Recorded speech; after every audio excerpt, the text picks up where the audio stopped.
De acuerdo a las cifras de Naciones Unidas, en el mundo hoy hay aproximadamente 281 millones de migrantes, lo que corresponde al 3,6% de la población global. Hoy en Chile estamos pasando por un momento que llamamos la crisis migratoria, pero en realidad no hacemos más que suscribir a un fenómeno que está ocurriendo en todo el mundo y que captura las conversaciones de la opinión pública, levanta muchas críticas, cuesta mucho administrar emocionalmente dentro de la sociedad, pero nos hemos preguntado realmente qué implica y qué significa ser migrante, cómo impacta este proceso en la salud mental de las personas que están migrando, cómo lejos de enfrentar un nuevo país y tener nuevos desafíos y ser aceptados, además tienen que lograr mantenerse sanos y equilibrados. Parece una tarea enorme y ha sido el foco del psiquiatra especialista en psicoterapia, salud mental y migración, Joseba Achotegui, que hoy nos acompaña aquí en Sanamente para hablar sobre este tema tan importante. Joseba, muchas gracias por estar aquí. Gracias a vosotros por invitarme.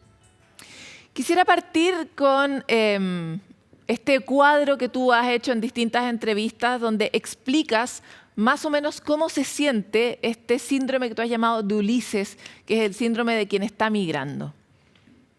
Bien, el síndrome de Ulises es un cuadro de estrés, de duelo muy intenso que viven inmigrantes que están atravesando situaciones difíciles de soledad, de miedo, de indefensión, de ausencia de oportunidades. Es decir, no afecta a todos los inmigrantes, sino a muchos que en el mundo de hoy, como señalabas, hay mucha población inmigrante y parte de ella, una parte importante, está viviendo una migración en circunstancias muy duras, una emigración que supera la capacidad de adaptación de los seres humanos y lleva a un sufrimiento muy intenso que he llamado síndrome de Ulises, porque en mi consulta en el puerto de Barcelona, donde hace 30 años que atiendo inmigrantes, empecé a ver que lo que escuchaba, lo que me explicaban estas personas, me recordaba a la Odisea, ¿no?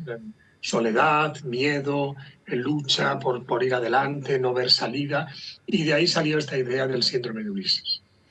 Ahora, me encantaría entrar en detalle, si yo soy una persona que está migrando y me siento realmente muy agobiado, ¿cómo podría identificar que efectivamente estoy siendo parte de este cuadro? ¿Qué otros elementos me permiten identificar que que estoy en esta situación?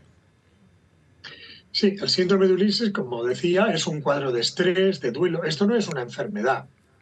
El duelo y el estrés son intentos de adaptación que todas las personas desarrollamos cuando vivimos circunstancias muy difíciles, como estas que hemos descrito en los inmigrantes. Entonces, no es lo mismo tener el síndrome de Ulises que tener una depresión, que tener un trastorno de ansiedad. Es esta reacción que tenemos las personas cuando estamos en una situación muy difícil y tenemos dificultades para dormir, estamos preocupados, dándoles vueltas a las cosas,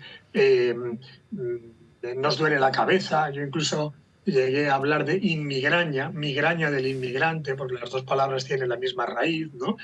Estamos como desorientados, pero eso no quiere decir que tengamos una enfermedad mental. Es una reacción natural ante unas circunstancias inhumanas. Fíjate que Ulises era un semidios y vivió circunstancias muy difíciles. Ahora, gente de carne y hueso está viviendo lo mismo que describió la Odisea. Por lo tanto, malos tiempos los que estamos viviendo.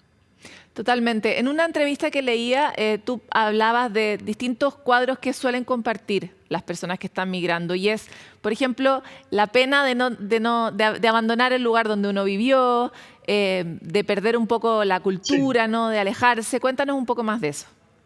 Sí, yo tengo desarrollada una teoría, la teoría de que hay 7 grandes duelos en la migración que afectan a prácticamente todas las áreas de la vida y son la familia y los seres queridos, la lengua, la cultura, la tierra, el estatus social, el grupo de pertenencia y los riesgos físicos.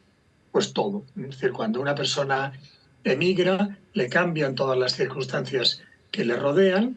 Y, claro, si encima esto se vive en circunstancias extremas, porque si uno emigra con su familia, con trabajo, con posibilidades de progresar, tenemos capacidad de elaborar el duelo migratorio, pero cuando una persona es invisible, como estos Ulises, vive escondida, está separada de su familia durante años, somos humanos y esto nos supone un dolor muy intenso. A esto es lo que he llamado el síndrome de Ulises. En mi página Ay, web, que es mi nombre, josebachotegui.com, hay mucha más información también sobre todo esto si a alguien le interesa. me encantaría saber de qué manera hemos abordado aquí en Sanamente la forma en que uno puede trabajar el duelo de la muerte de un ser querido. ¿Cómo se trabaja el duelo por migrar? Bien, este es un tema muy importante porque yo tengo en uno de mis libros también planteo que el duelo migratorio es diferente de otros duelos y el duelo que tenemos como punto de partida, como referencia, es el duelo por la muerte de un ser querido. Pero cuando alguien emigra, su país de origen no muere, sigue estando ahí. Entonces, es un duelo por una separación, no por la desaparición de algo, que es lo que ocurre lamentablemente cuando alguien muere. Entonces, el duelo migratorio tiene características diferentes. Yo tengo descrito que tiene 12 características específicas y una de ellas es que es un duelo recurrente. Precisamente como el país de origen sigue estando ahí, sigue estando interactuando con el sujeto, con el inmigrante, y es un duelo que dura toda la vida. Es un duelo que además se puede incrementar porque en el país de origen ha pasado algo, hay un familiar enfermo, problemas políticos, lo que sea, ¿no? Cosas que lógicamente a la persona que ha marchado pues le afectan porque el país sigue vivo y sigue interactuando. Cuando alguien muere, lamentablemente ya desaparece. Entonces es un duelo que tiene características específicas y debemos plantearlo así. ¿Y cómo se trata? Pensando como en la esperanza. Igual los seres humanos somos seres sociales, pero también somos seres adaptativos y encontramos una manera de volver a habitar, ¿no? ¿Cuánto tiempo tarda o qué tipo de cosas podrían ayudar a aliviar esa sensación de sufrimiento? Sí. Bueno, yo creo que lo más importante aquí es la ayuda psicosocial, porque en realidad el síndrome de Ulises está producido por una situación injusta, porque no se le dan derechos a millones de personas, derechos a vivir en familia, derechos pues a ser ciudadanos, a poder expresarse, viven escondidos. Entonces, aquí es muy importante la ayuda psicosocial, escuchar, contener, que decimos a nivel psicológico, favorecer que establezcan relaciones con las personas del país de acogida. Yo creo que la soledad es uno de los elementos que más daño hacen al ser humano. Cuando una persona está sola, al cabo de cierto tiempo empieza a verlo todo negro, empieza a asustarse, porque somos grupales, estamos hechos para vivir en una comunidad. Entonces, una persona que vive escondida, asustada, yo le recomendaría que buscara contacto. Y hay muchos autóctonos que quieren ayudar también a los inmigrantes. Favorecer esa conexión, crear una nueva familia, no es como la familia original que ha quedado ya en otra parte del mundo, pero se pueden establecer nuevos vínculos, se pueden establecer nuevas amistades. Entonces yo creo que todo lo que tiene que ver con favorecer el contacto, evitar la soledad, ayuda mucho al inmigrante a reorganizarse. Y el síndrome de Ulises, nosotros lo hemos visto en España durante años, desaparece cuando el inmigrante ya puede ser un ciudadano reconocido, puede traer a la familia, puede trabajar. Como me decía un inmigrante, voy por la calle sin mirar para atrás, ¿no?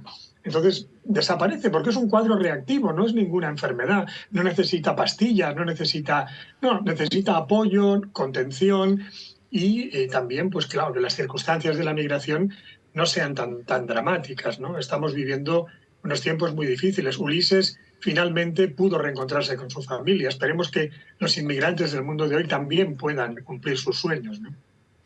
Ahí me encantaría aprovechar tu experiencia tan larga durante tanto tiempo escuchando estas historias para hablarle a quienes estamos aquí, quienes no estamos migrando. Me imagino que te deben llamar mucho porque una de las sensaciones que ha ido creciendo en el mundo es este rechazo a las migraciones. Y se empiezan a sentir como invasores, como enemigos de alguna manera, o se narran de esa manera por ciertos grupos de la población. Y por lo mismo me encantaría, como en tu experiencia, ¿qué le dirías a todas estas personas que estamos en un lugar y que estamos viendo cómo vienen estas olas migratorias aquí y en el resto del mundo, para que nosotros seamos también parte de los que ayuden o a resolver este dolor tan grande que están viviendo estas personas? Sí. Bueno, yo en primer lugar diría, me basaría en un dato que has dado hace un momento. Estamos hablando del 3% de la población mundial, que ha bajado. Los últimos datos indican que ha bajado al 2,3%, porque hay una de barreras tremendas en todo el mundo. El propio Mediterráneo era un mar de cultura, de contacto, ahora es una barrera, es un foso. Es decir, estamos hablando en torno al 2%, 2 y pico por ciento de la población mundial.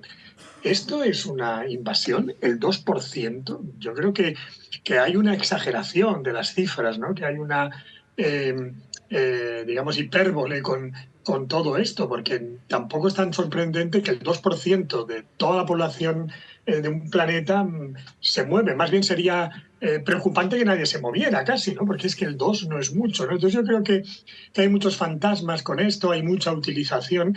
Y luego yo diría que todos tenemos que pensar que nadie sabe qué futuro nos espera, ¿no? Yo he visto en estos años, 30 años que llevo visitando en el dispensario del puerto de Barcelona, mucha gente que me ha dicho, nunca pensé que a mí me iba a pasar esto.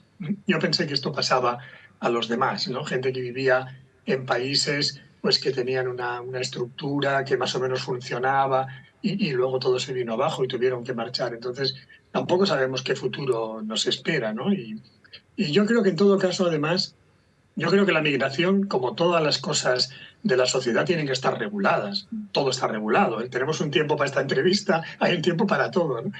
También la migración tiene que estar regulada, pero lo que no se comprende es que haya unas barreras tan enormes, que haya, digamos, una cerrazón tan grande de todas las fronteras, cuando todos los economistas, todas las instituciones, incluso bancarias, dicen que hace falta más contacto, más movilidad, ¿no? Entonces, aquí creo que se nos están metiendo otros elementos, ¿no? De tipo de miedo, como decías, ¿no?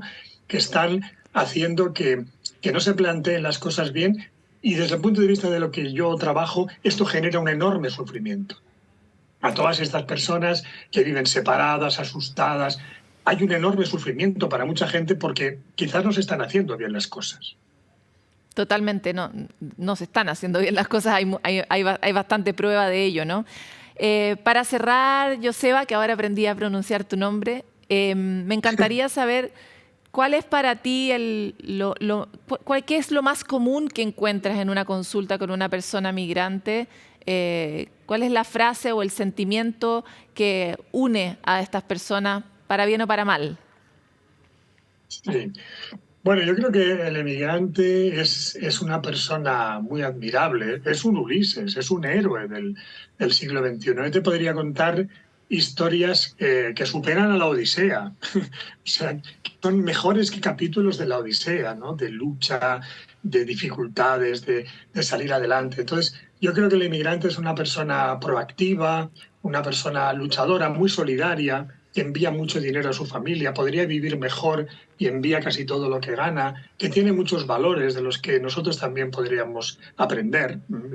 Creo que el inmigrante es un símbolo también de una persona que busca un futuro mejor, que lucha. Entonces yo veo estas historias de gente solidaria, de gente que nos puede aportar mucho, ¿no?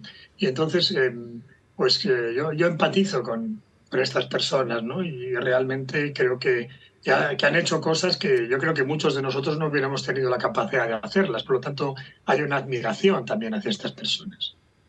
Te quiero agradecer mucho esta conversación con Sanamente, la empatía con el otro y ese otro que nos da miedo y que en algún momento nos conecta con la amenaza. Es probablemente uno de los ejercicios que hacemos menos, así que muchas gracias por tu experiencia y por tu historia. Gracias por haberme invitado.